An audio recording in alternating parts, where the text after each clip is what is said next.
आज ही Doubtnut app download करें। Doubtnut पर होगा अब आपके सभी मैथ्स, केमिस्ट्री, फिजिक्स और बायोलॉजी डाउट्स का सफाया। बस अपने क्वेश्चन की फोटो खींचो, उसे क्रॉप करो और तुरंत वीडियो सोल्यूशन पाओ। Download now. तो हमारे पास है यहाँ पे एक असर्शन और रीजन टाइप क्वेश्चन। इस क्वेश्चन में है हमारे पास 4 चॉइसेस और इन चॉइसेस में से हमको एक कंडीशन को करना है सेटिस्फाई। ठीक है, तो सबसे पहले हमारे पास जो कंडीशन है वो कहती है कि अगर असर्शन और रीजन दोनों हमारे पास सही है और रीजन है करेक्ट एक्सप्लेनेशन ऑफ असर्शन, तो आंसर क्या होगा हमारा ए। सेकेंड कंडीशन है वो कहती है यहाँ पे कि अगर असर्शन और रीजन दोनों सही हैं और रीजन है गलत एक्सप्लेनेशन ऑफ असर्शन, क्योंकि यहाँ पे आ गया है नॉट, तो हमारे पास जो आंसर बनेगा वो बनेगा बी। और फिर है हमारे पास कि अगर असर्शन सही है रीजन है गलत, तो हमारे पास आंसर है सी। और फिर होगा कि अगर असर्शन और रीजन दोनों ही है गलत, तो आंसर होगा डी। अगर बात करें यहाँ पे असर्शन की, तो सबसे पहले असर्शन कहता है कि द प्रीडोमिनेंट साइट, मतलब पहले से जो डोमिनेंट साइट है for the control of gene expression in prokaryote is transcriptional initiation. ठीक है, तो ये बात एकदम सही है हमारे पास, क्योंकि हम अगर देखें बात करें जीन एक्सप्रेशन की, ठीक है, तो जीन एक्सप्रेस कैसे होता है? जीन एक्सप्रेस होता है वाया प्रोटीन्स। ठीक है, तो अगर प्रोटीन्स का फॉर्मेशन नहीं होगा तो हमारे पास जीन एक्सप्रेस नहीं होगा। और प्रोटीन्स कैसे बनते हैं? प्रोटीन्स बनते हैं एमआरएनए से।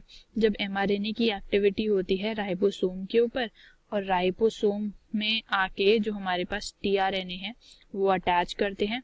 ठीक है, टीआरएनए अटैच करते हैं राइबोसोम पे और एमआरएनए अटैच करता है राइबोसोम पे, तो राइबोसोम बनाता है हमारा प्रोटीन, क्योंकि जो हमारे पास टीआरएनए है वो लेके आते हैं अमाइनो एसिड्स को। ठीक है, तो अमाइनो एसिड्स को लेके आएंगे हमारे टीआरएनए, अमाइनो एसिड्स को यहाँ पे लेके आएंगे राइबोसोम के ऊपर, और एमआरएनए को रीड करते हुए हमारे पास प्रोटीन का जनरेशन हो जा रहा है। ठीक है, तो हमारे पास जीन एक्सप्रेस होगा प्रोटीन जनरेशन से, और इस पूरे प्रोसेस को हम कहते हैं ट्रांसलेशन। ठीक है, तो ये है हमारा ट्रांसलेशन, ये पूरा प्रोसेस हो गया हमारा ट्रांसलेशन। फिर अगर हम बात करें यहाँ पे कि प्रीडोमिनेंट साइड क्या है, तो ये तो होती है हमारी डोमिनेंट साइड। ठीक है, डोमिनेंट। अब डोमिनेंट साइड से पहले हमारे पास एमआरएनए बनना चाहिए। ठीक है, तो एमआरएनए जो है हमारा वो बनता है डीएनए से। डीएनए का पहले होता है रेप्लिकेशन। ठीक है, रेप्लिकेशन हुआ डीएनए का, रेप्लिकेशन होने के बाद में वो एक और डीएनए बनाएगा, डॉटर डीएनए। ठीक है, उस डॉटर डीएनए का हुआ ट्रांसलेशन। ठीक है, ट्रांसलेशन हुआ और ट्रांसलेशन से वो बना एमआरएनए। नाउ क्या है ये जो ट्रांसलेशन हुआ, इसमें सबसे पहले होते हैं 3 स्टेप्स। तो 3 स्टेप्स कौन से हैं? इनिशिएशन, तो ये इनिशिएशन पहला स्टेप। दूसरा है हमारे पास इलोंगेशन, इलोंगेशन, और फिर उसके बाद तीसरा है हमारे पास टर्मिनेशन। ठीक है, तो सबसे पहला जो चीज होता है ट्रांसलेशन का वो होता है हमारा इनिशिएशन। इसीलिए यहाँ पे अगर हम देखें कि predominant site control of gene expression prokaryotes की बात कर रहे हैं यहाँ पे, इसीलिए यहाँ पे ट्रांसक्रिप्शन का इनिशिएशन गिवन है। अब अगर यहाँ पे देखेंगे the activity of RNA polymerase is regulated by accessory proteins which affect the recognition of start site. ठीक है, तो इस पूरे प्रोसेस में जो हमारे पास एंजाइम यूज होता है वो होता है डीएनए डिपेंडेंट।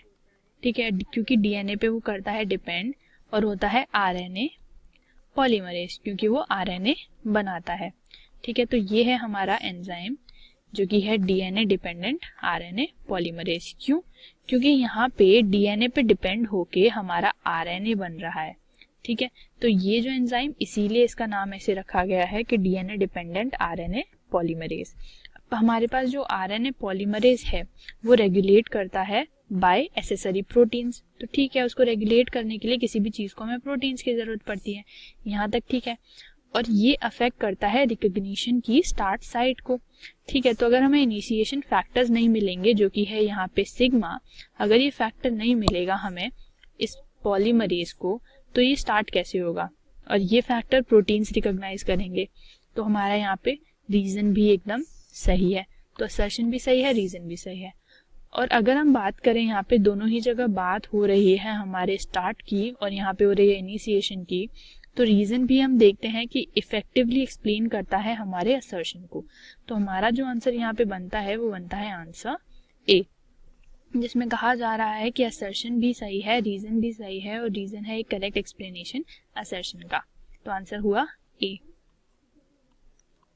क्लास 6 से 12 से लेके नीट, IIT, JEE मेंस और एडवांस के लेवल तक 10 मिलियन से ज्यादा स्टूडेंट्स का भरोसा।